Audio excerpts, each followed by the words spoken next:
Grand Rising Soul Fam. Today I am coming on and sharing from the Tao Oracle by Ma Deva Padma. Today we are exploring Gene Key 23. This is the shadow of complexity and the gift of simplicity. And according to the I Ching, this is the hexagram of splitting apart. So there we go. And let's see what it has to say. Impermanence, collapse, deterioration, separation, let go, surrender, eliminate the old, and death. Seems perfectly fitting for today's full moon. Here we go. The hexagram of splitting apart means that something in your life is at an end. Without endings, there'd be no possibility of a fresh beginning to bring new life, for everything is cyclically restored by letting go of the old. We love the colors of spring, summer, and autumn, but once winter sets in and the trees are stripped bare, it's harder to appreciate their stark beauty. Just as winter is the season of naked, unadorned truth, so too the time of splitting apart forces change upon us by exposing the cold facts, heartache, disappointment, death, decay, that are seldom seen as beautiful. If you're dealing with separation or deterioration, you're in a vulnerable place, pushed by external forces too momentous to be denied. On some level, you're facing the inevitability of death and you need to let go.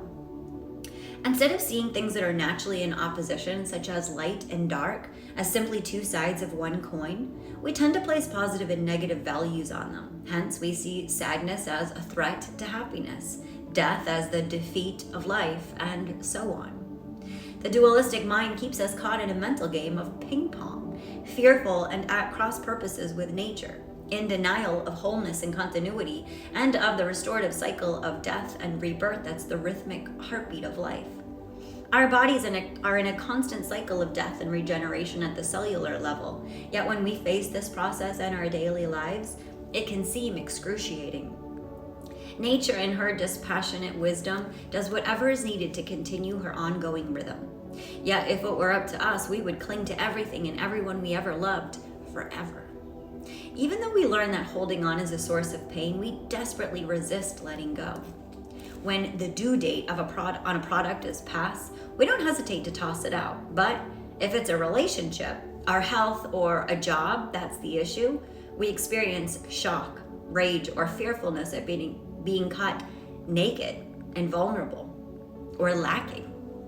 Nothing is more distressing to the ego or threatening to inner equilibrium than being exposed as weak or disadvantaged.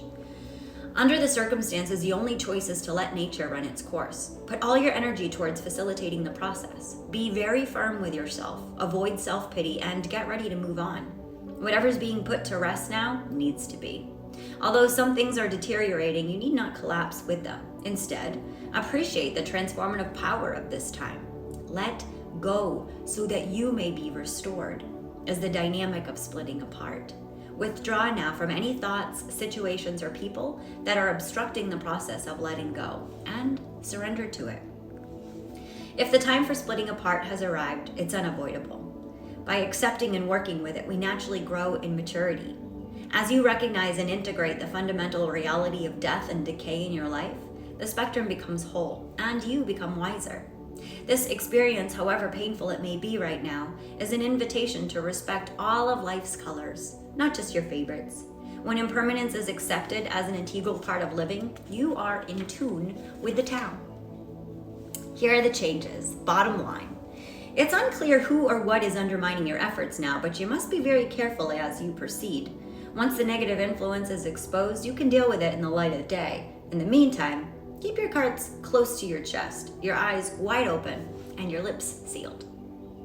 Line 2. You're feeling more and more isolated, yet those who are close are unable or unwilling to be supportive.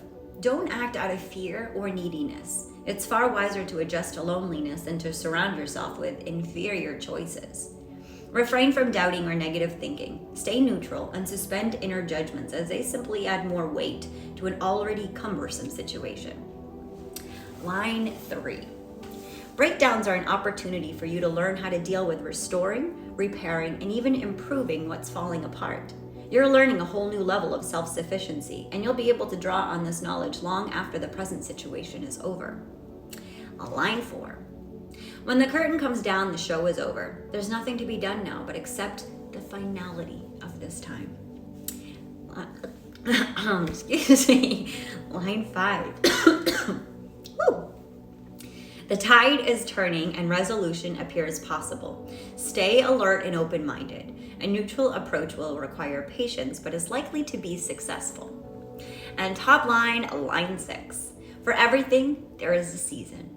Now that the time of splitting apart is reaching completion, you are much the stronger for it. When negativity has nothing left to feed upon, it destroys itself, making room for new opportunities to take root. So there we go, splitting apart like these rocks in the water. Sending you so much love.